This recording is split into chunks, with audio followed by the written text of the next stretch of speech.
Alright, so we get to try out a new syncing tool. I have to thank Mike Hunter of Georgia Tech for this suggestion, because it didn't occur to me that I could use one of these. So we're going to try it. I'm also going to do a countdown right afterwards, just as a backup. 1, 2, 3. 1, 2, 3. Hopefully this works.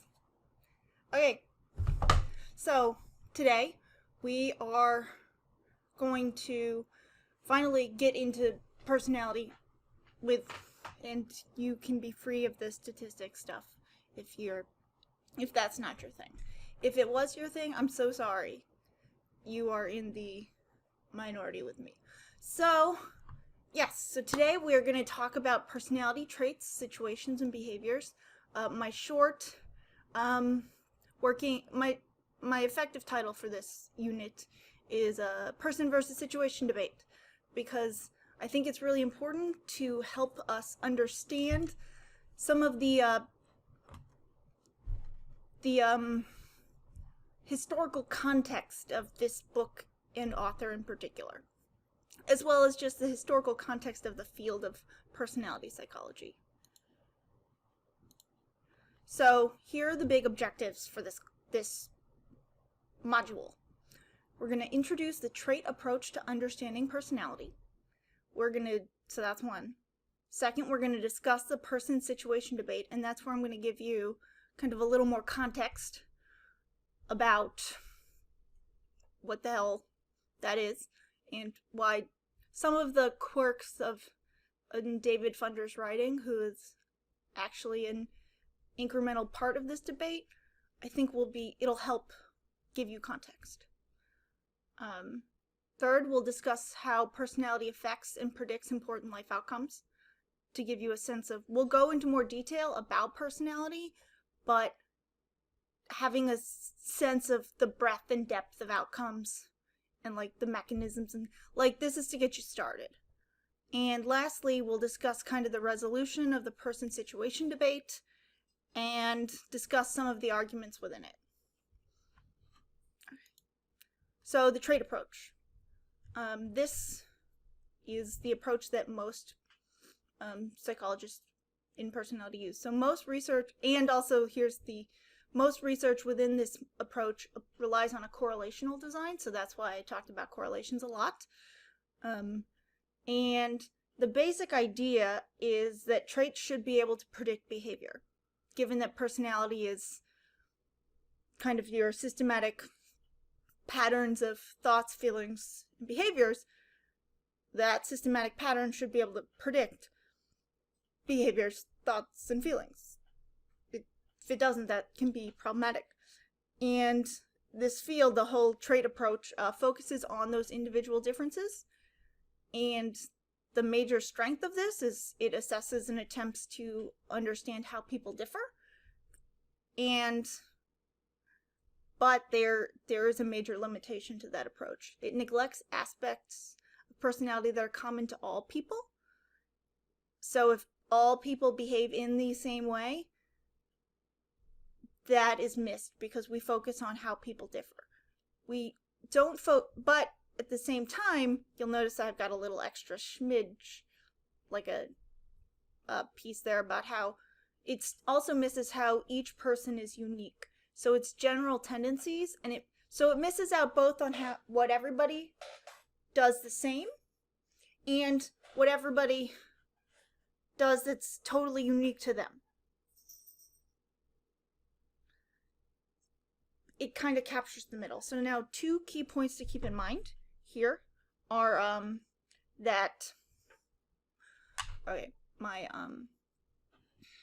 notes are right behind the camera.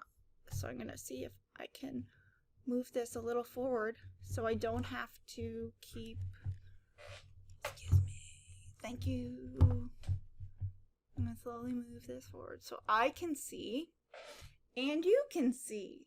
So then I don't have to go like this, because that's what's happening. So yeah, now there are 2 points to keep in mind here, and those are what these are. Now, point 2 involves how people compare to others in terms of being higher or lower on a trait. So we look at how people differ within a trait. So if you're high on extroversion versus low on extroversion, you're being compared to kind of the person in the middle. I mean, it's not exactly that, but that's the idea. And so people high on this trait tend to do this thing. People low on this trait tend to do this thing. People in the middle of this trait tend to do this thing. But it doesn't capture, well, there's this one crazy lady who has to entertain herself with way too much production value in her videos.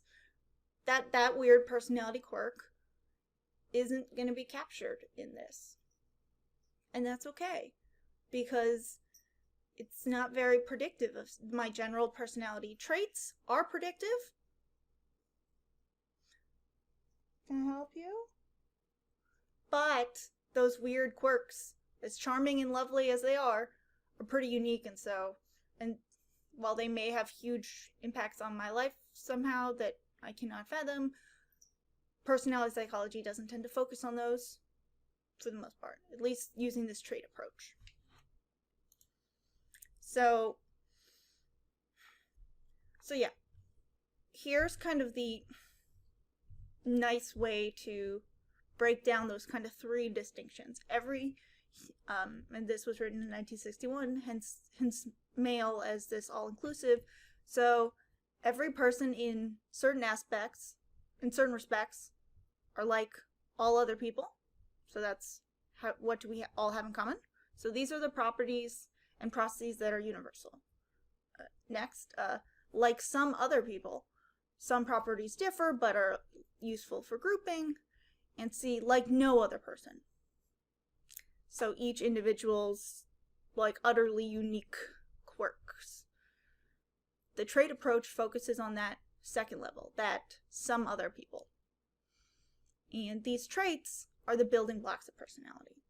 You'll actually find that they're so essential to the building blocks of personality that often people will fuse them linguistically,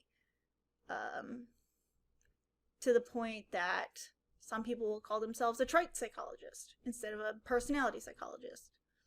I don't tend to refer to myself as a personality psychologist, for example. I instead refer to myself as, like, in the many hats I have, as a differential psychologist, because I'm interested in those general differences, and they don't have to be personality specific. So, like, I say differential because I also study intelligence. But they're still capturing the same concept here. And fun fact, this is the same Murray as from the TAT. Now, there is a fundamental problem to the trait approach that is going to be a major criticism in the debate between person and situation, is that personality traits are not the only factor that control behavior. Situations are also important. So you have to ask yourself, do traits exist? I mean, you're in this class, there is a correct answer to this, and the answer is yes, traits exist.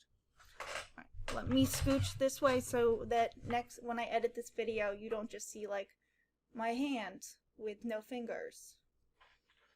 So do traits exist? Unfortunately, I'm going to tell you the answer to this one. Yes, they do. Otherwise, this class wouldn't exist. So, there are individual differences in how you answer this. They'll depend on your age.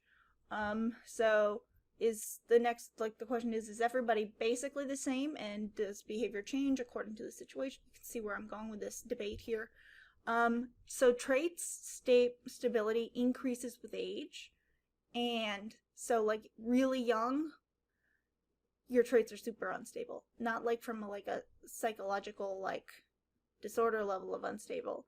We're more talking, like, there's a lot of flexibility in them. You may be more extroverted, like, one day than the next. You'll still have that now, but and we have a whole unit on this called personality development.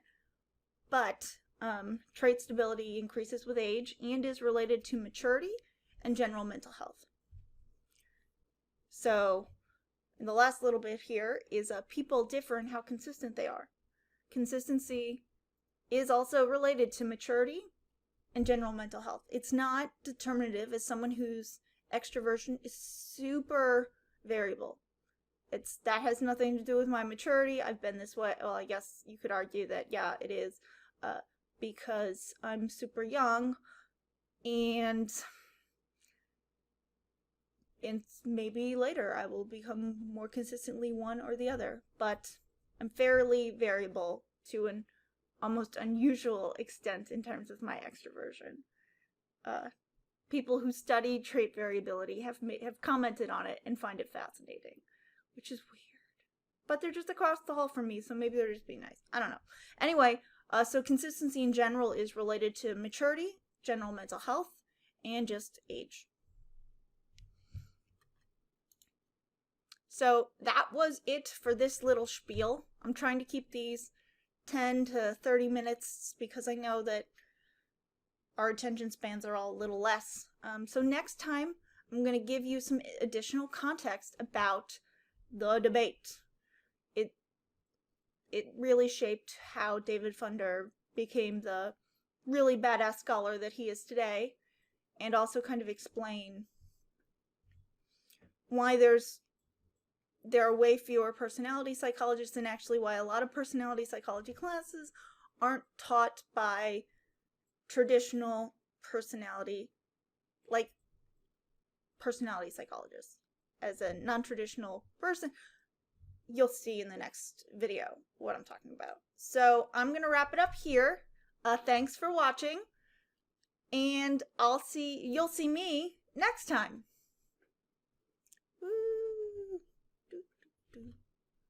Okay. And scene.